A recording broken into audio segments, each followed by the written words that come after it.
Alam niyo po, si John, hindi po siya ordinary man. He was a prophet from Nazareth, o siya yung isa sa mga tinatawag na Nazarite or wilderness preacher, mga kapatid.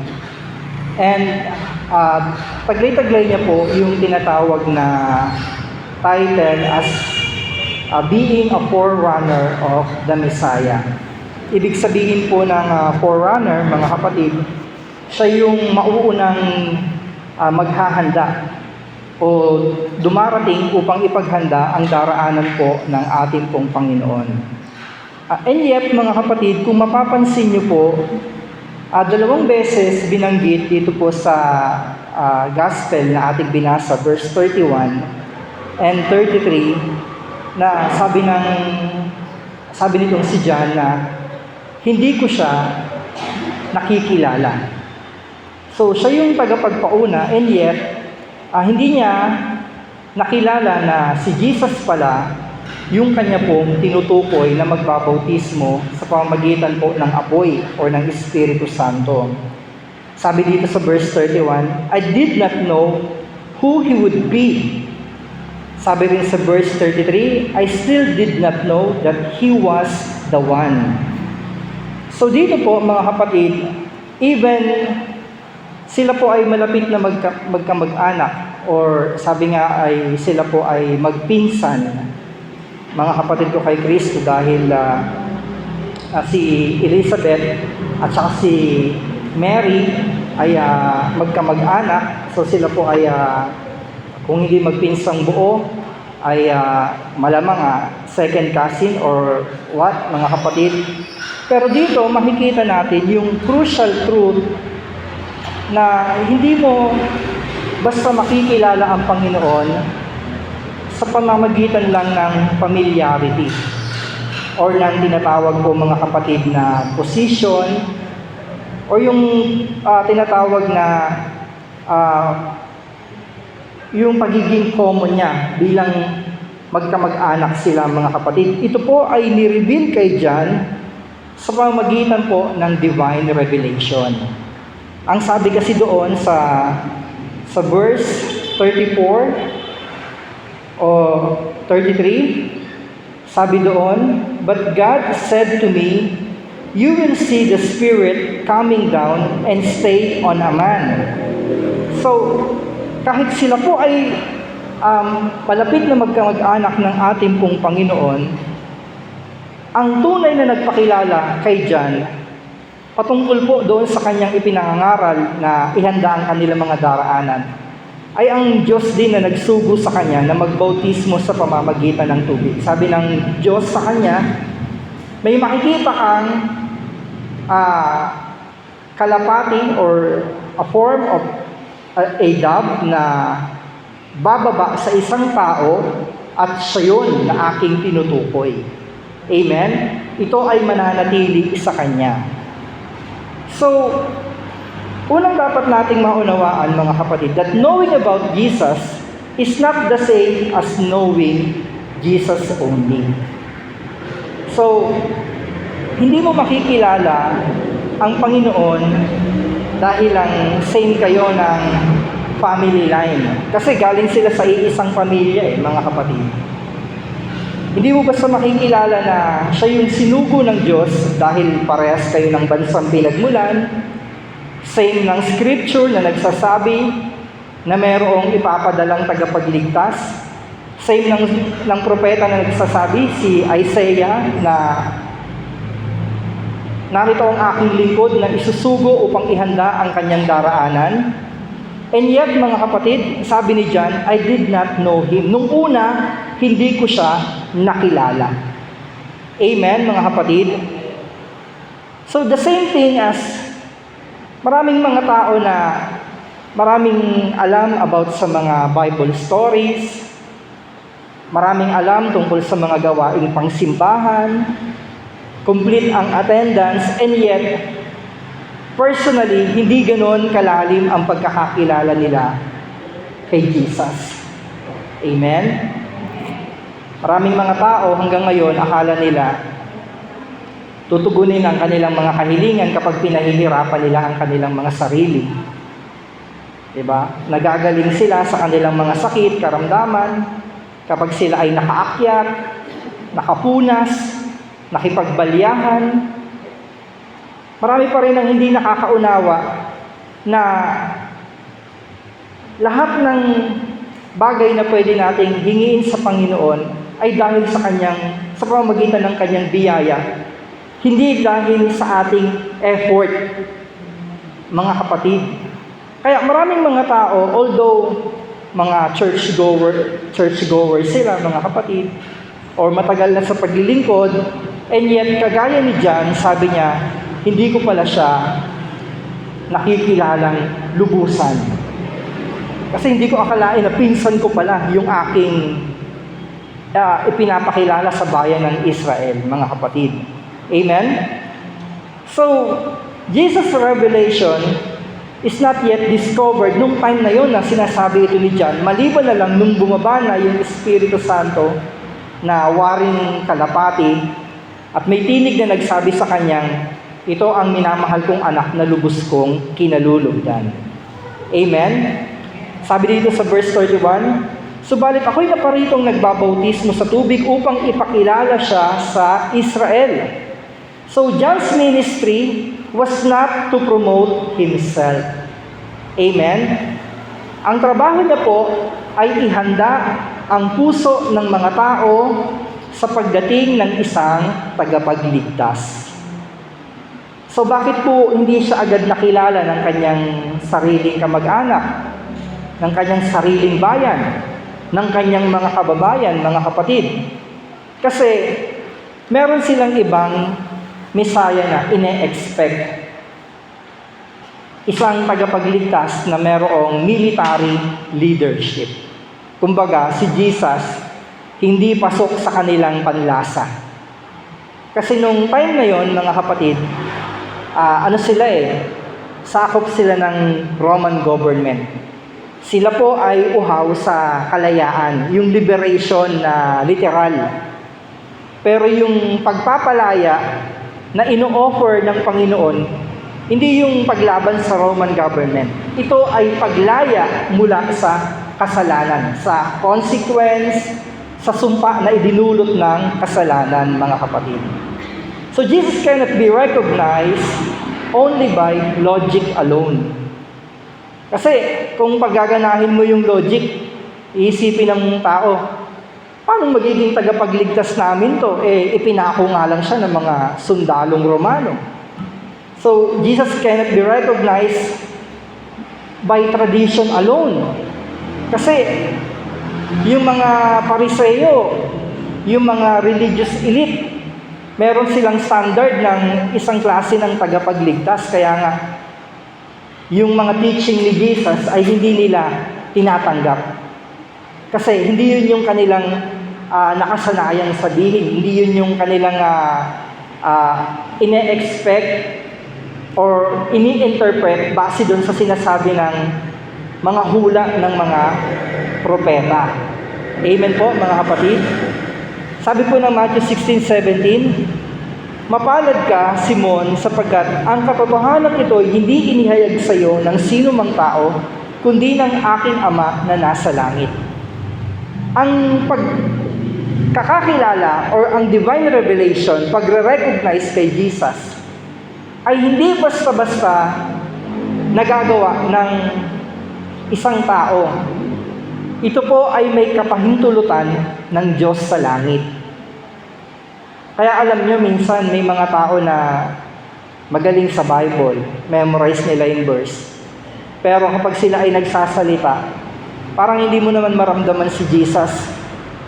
Parang sa halip na love, ay nakaka-open pa siya magsalita. May ganun pero religious, mga kapatid. Yung bumubuga siya ng mga Bible verses, pero hindi siya nakakaakay. Nakaka-offend siya, mga kapatid. Kaya may mga tao talaga na malibang iloob ng Diyos na ipakilala ang kanyang sarili sa taong ito, mga kapatid, pwedeng maging tawag nito, yung kanyang knowledge about scripture pwedeng mataas, pero pagdating naman sa pagsasabuhay, yung kababaan ng kalooban, hindi mo siya makitaan. Amen, mga kapatid? So the Holy Spirit is the key to recognize Jesus. Sabi doon sa verse 32, ganito ang patotoo ni Juan. Nakita ko ang Espiritu na bumabang parang isang kalapati buhat sa langit at nanatili sa Kanya. So, John recognized Jesus not by familiarity, not by face. Hindi niya nakilala si Jesus na, teka, anak lang to ng tiyahin ko, siya pala yung tinutukoy ko. Nakilala niya si Jesus nang makita niyang bumaba ang Espiritu kay Jesus at nanatili sa Kanya. Hindi sinabi na binisita si Jesus or dinapuan lang. Ang sabi doon, mga kapatid, the Spirit remained on Jesus. Kaya, bago po nagpasimula ng public ministry ang Panginoon, hinintay niya muna yung private approval ng Ama na nagsugo sa Kanya. Kaya makikita mo yung Trinity doon sa verse na yon, bumaba ang Espiritu Santo, sumunod si Jesus sa kalooban ng Ama, nagpabautismo siya sa tubig. Ayaw nga ni John dapat, sabi niya, dapat nga akong bautismuhan mo Pero sabi ni Jesus, gawin natin to kasi ito ang kalooban ng Ama na nagsugo sa akin. At merong confirmation ng tinig mula sa langit na ito ang aking anak na kinalulugdan. Nandun yung Ama, nandun yung Espiritu Santo, at nandoon yung anak upang gawin kung ano ang kalooban ng Ama na nagsugo sa Kanya. Isang Diyos na may tatlong persona, mga kapatid. Sabi po dito sa Isaiah chapter 11, verse 12, the Spirit of the Lord shall rest upon Him. So the Spirit remain on Jesus. Kaya wala po siyang himala na ginawa, wala siyang pagpapalayas ng demonyo na ginawa, na hindi niya kasama ang banal na Espiritu. Lahat yon ay may approval ng langit, mga kapatid. Kasi pwede tayong kumilos, pero iba yung magiging result kapag wala po yung ministry ng Holy Spirit sa gawain natin. Kaya alam niyo minsan, nakakalungkot may mga gawain na ang dry. Kompleto naman sa music, may manunugtog naman, pero parang walang dating. Marami namang choir, pero parang walang dating. Tapos minsan may mapupuntahan ka na prayer meeting na walang tumutugtog. Akapela lang sila. Pero minsan naman, doon mo patuloy mas feel yung iba-iba Di ba kung minsan, may isang gathering lang sa bahay ginanap, parang sila-sila lang, sharing lang sila ng mga personal insights nila. Tapos, sama-samang nag-pray, asking for the guidance of the Holy Spirit. Tapos, uuwi silang mga blessed na blessed. Kasi nga po, hindi natin pwedeng i-neglect ang ministry ng Holy Spirit sa ating gawain. Amen? Kaya, bago tayo sumalang, bago tayo tumayo, hingi natin yung gabay ng banal na Espiritu. Kasi kung mangangaral ka lang nang wala yung presence ng Holy Spirit, ang tawag sa'yo, hindi preacher, teacher. Diba? Kung magbabasa ka lang ng Bible, na puro stock knowledge yung baon mo, walang pag-surrender sa revelation ng Holy Spirit, para ka lang nagbabasa ng literature, ng kwento. Amen? O kung aawit ka na parang wala lang, para ka lang singer talaga. Amen, mga kapatid?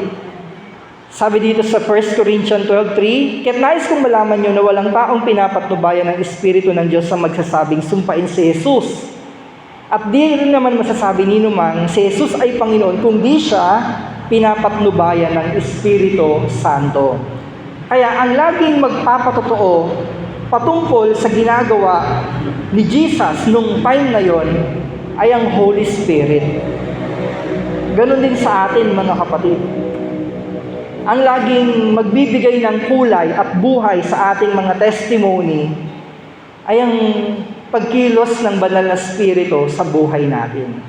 Kasi kahit magaling ka mag-preach, kung kinokontra ito ng ipinapakita at patotoo ng buhay mo, yung tao, hirap yung i-digest, hindi nila yun matanggap, mga kapatid. Kaya kailangan natin yung patnubay at bunga ng Espiritu Santo sa buhay natin. Amen? So God gives confirmation for those who wait.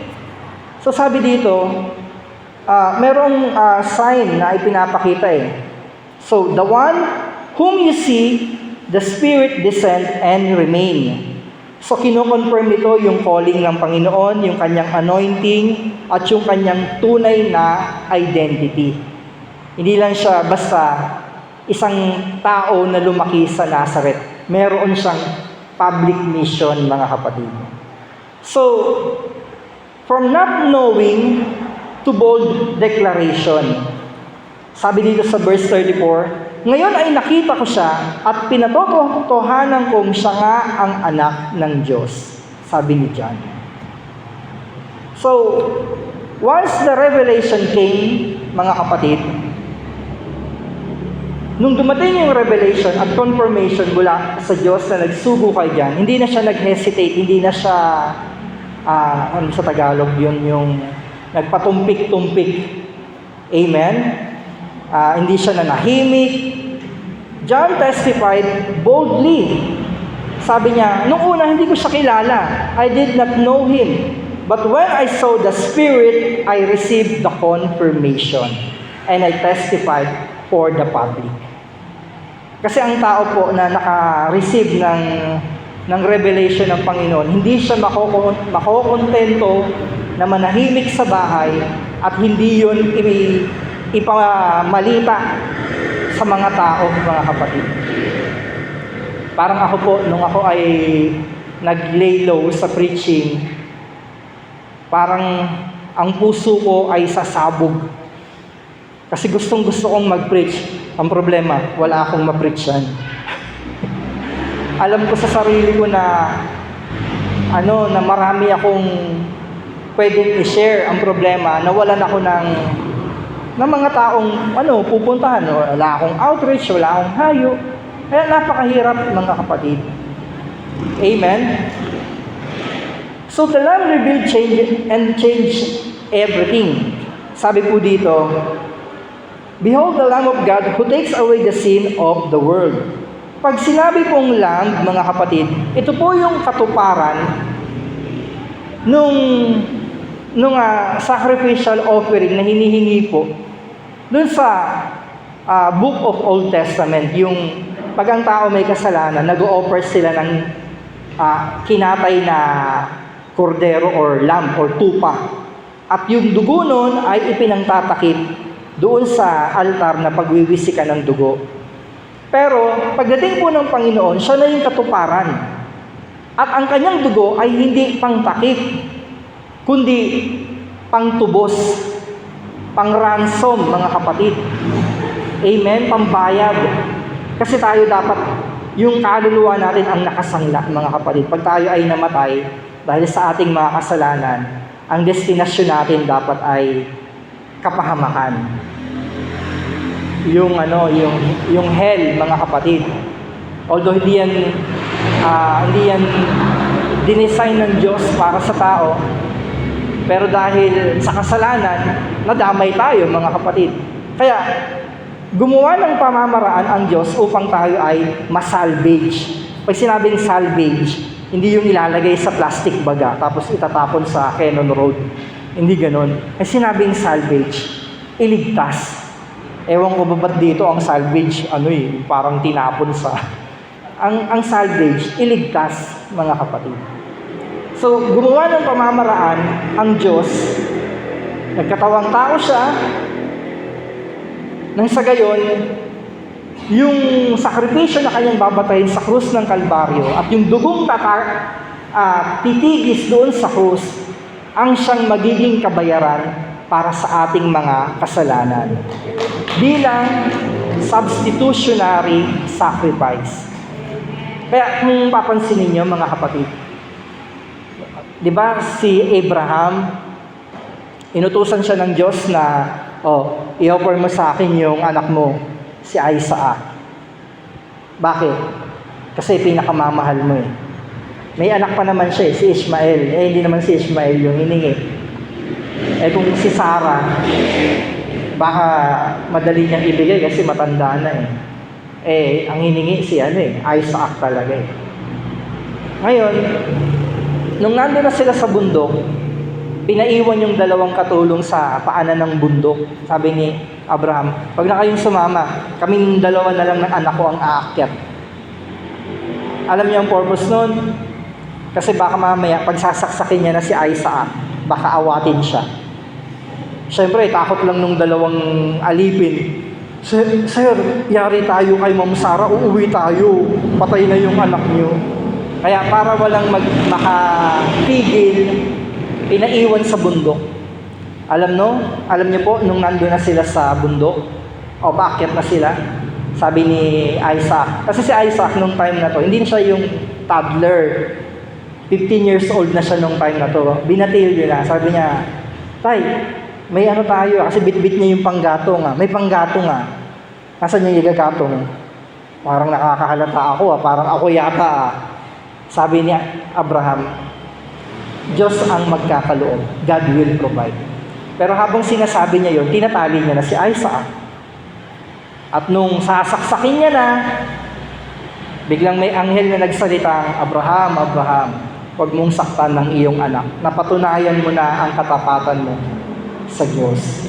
At mula doon, merong isang umiiyak na lamb or ram na naipit yung sungay sa mga sanga. At yung ram na yon ang ipinalit kay Isaac. Yan po ay naglalarawan sa magiging sacrifice ng Panginoon bilang Lamb of God. Kasi siya yung ipapalit sa atin. Kaya nga ang sabi doon sa verse 29, John saw Jesus coming to him and said, He is the Lamb of God who takes away the sin of the world. Sabi niya, yan yun. Siya yung kordero ng Diyos na mag-aalis ng kasalanan ng sanlibutan. Amen, mga kapatid. Kaya alam niyo po, mahal na mahal talaga tayo ng Diyos. Kasi isipin niyo, sino ba naman tayo para tubusin niya na puro kapalpakan ng ating mga ginagawa. Amen? Pero,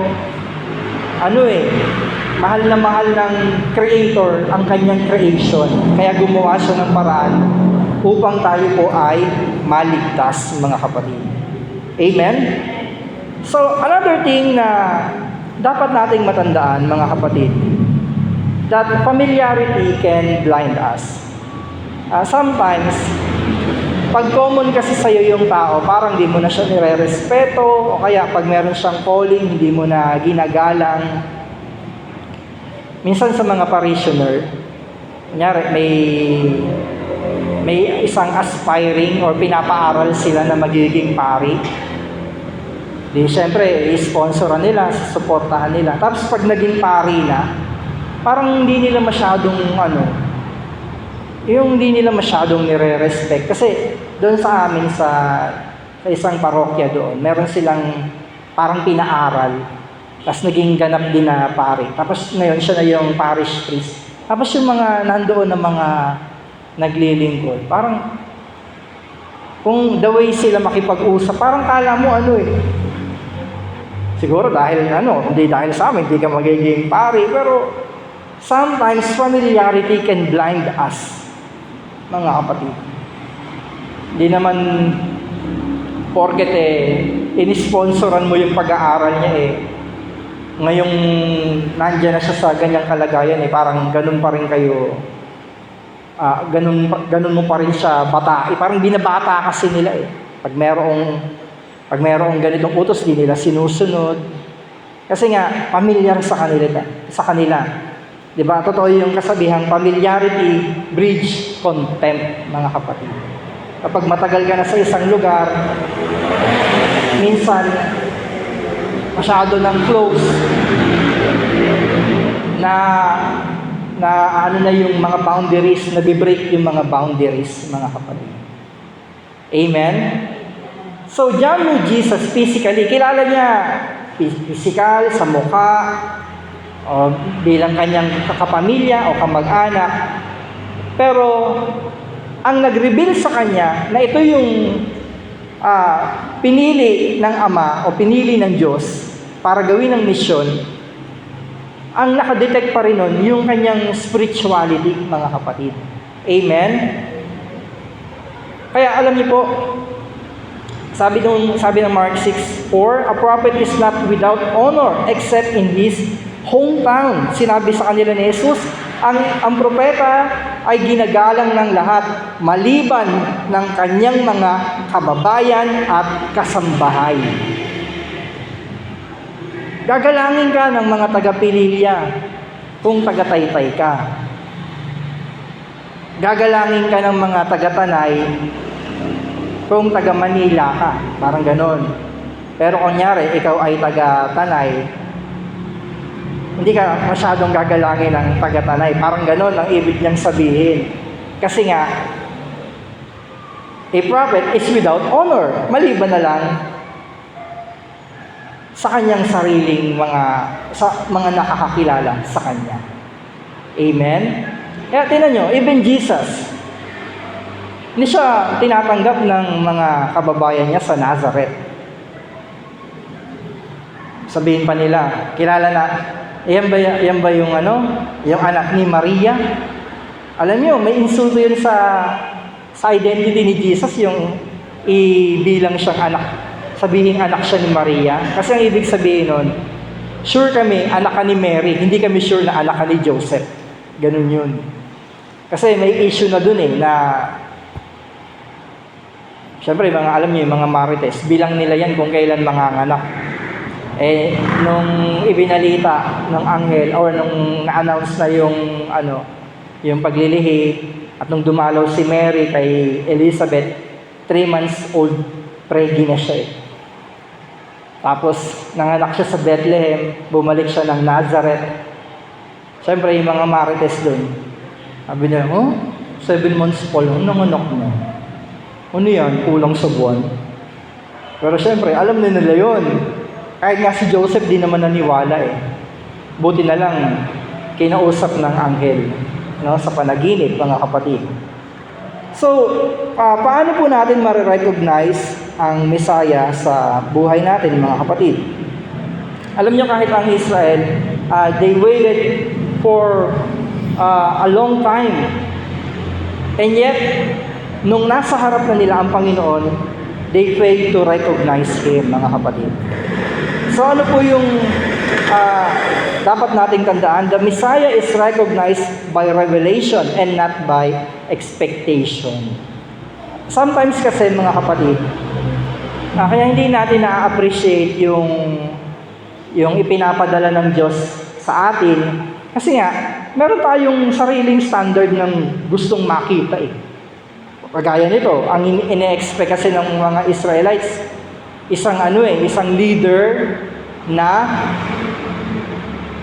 pwede nilang gawing hari na lalaban sa Rome. Kaya nung nakakain sila, di ba, gusto nilang gawing hari si Jesus. Umalis siya. Kasi nakakain sila nabusog sila Sabi nila, okay pala to pag ito ang naging hari natin, hindi na tayo magtatrabaho. Lagi na lang siyang mag-miracle. Hindi naman yun ang misyon ng Panginoon na tagagawa ng tinapay. Lagi. Kaya lang siya gumawa ng tinapay, ng pagkain, or nag-miracle para ma-feed yung libu-libong tao Kasi wala silang mabibilhan. O kaya, kung may pambili, saan sila bibili? Kaya, naghimala ang Panginoon para mabusog ang lahat. Pero yung araw-araw na lang siyang maghihimala, hindi ganun. Kaya nga sabi ni Lord, yung mga lumabis, ipunin. Kasi hindi, ibig sabihin, hindi ako laging magmimiracle ng pagkain nyo. Hindi ganun. Ang calling ko talaga ay tuparin yung mission ko doon sa krus ng Kalbaryo na ako ay mamatay para sa kasalanan ng mga tao. So, they failed to recognize Him kasi meron silang ibang ine-expect, mga kapatid. Amen po? Parang sa buhay natin, pinadala na ng Diyos yung para sa'yo, tapos may iba kang expectation. Yun na pala yung dawan mo. Tapos, maitim. Gusto ko, yung tisoy. Tapos yung pala yung para sa'yo dapat.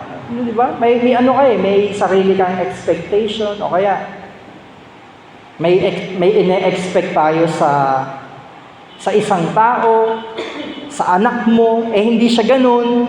Kaya minsan napuprostrate tayo mga kapatid. Amen? Kasi sabihin mo sa anak mo, ikaw dapat ganito ka kasi di ko yan ang pangarap ko. Frustrated na engineer ako, kaya dapat mag-engineer ka. Ikaw nga, na-frustrate na tapos gusto mo yung anak mo ma-frustrate din. Diba? Ito ang pangarap ko, gusto kong makapag-asawa ng foreigner.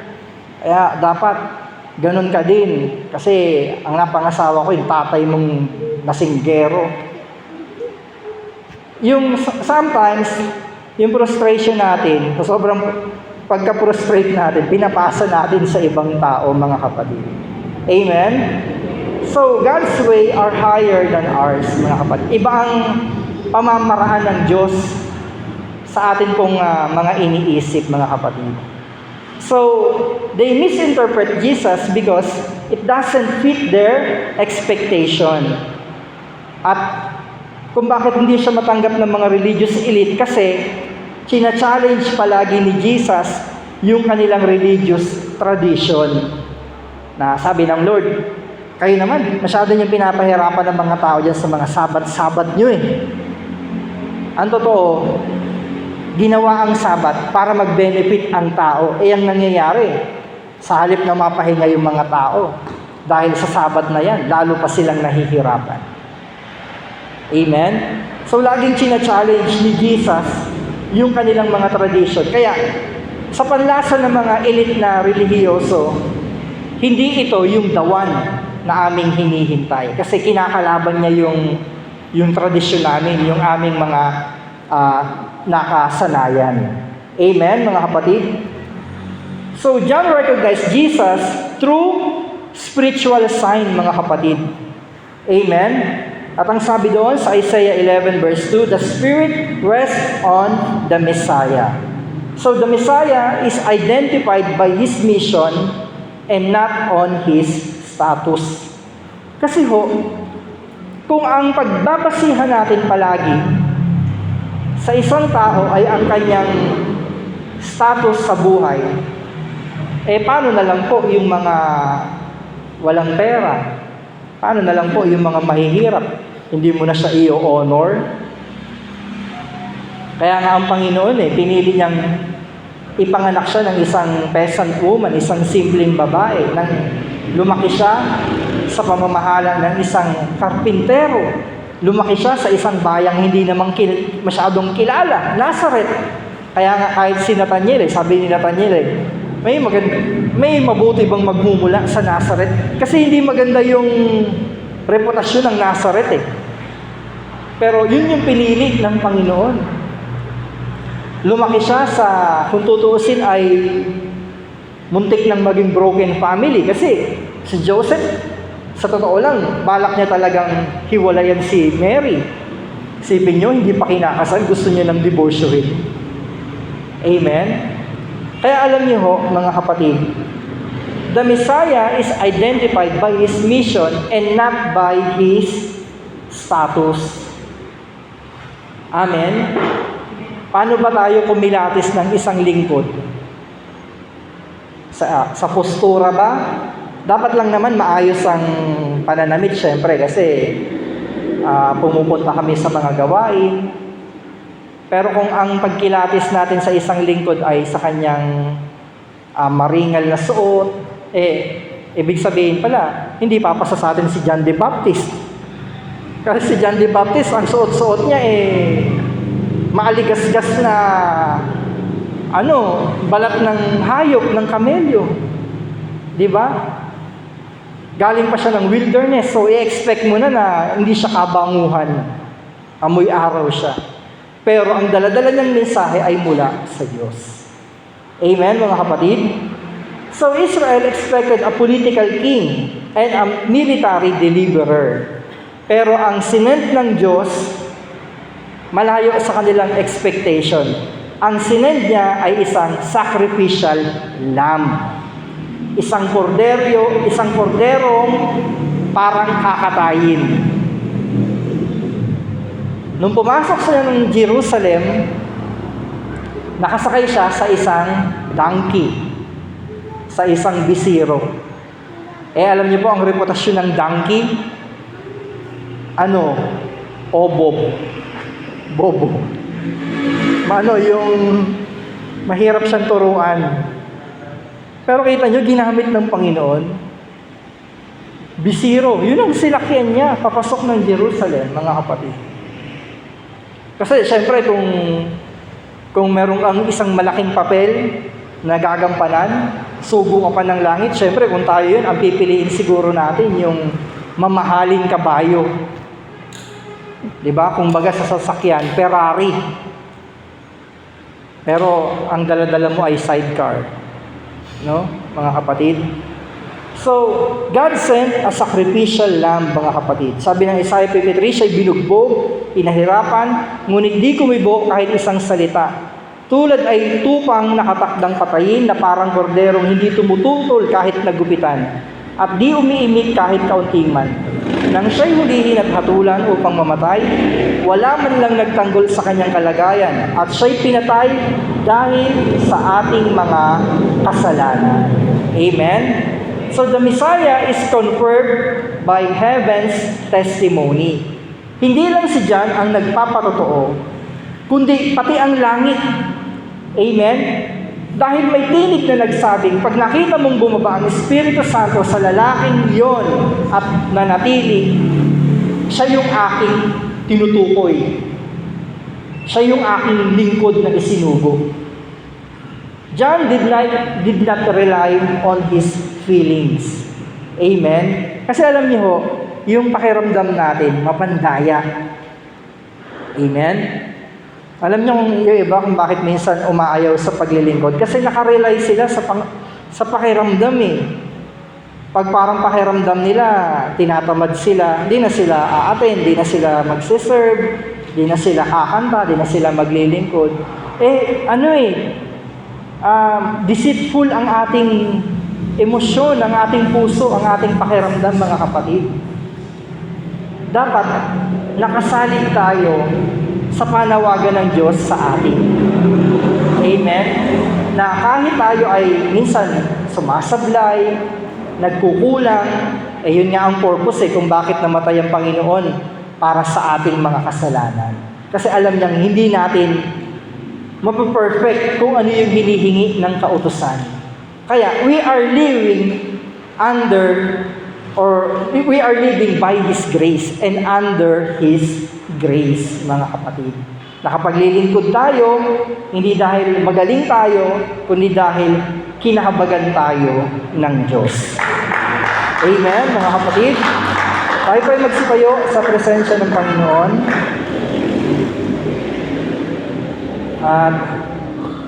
At minsan pa ay hangarin natin na mas makilala pa natin ang ating Panginoon sa buhay natin ito, at mas sa ginagawa nating paglilingkod, ma-recognize natin siya. Hindi lang tagabigay ng blessing,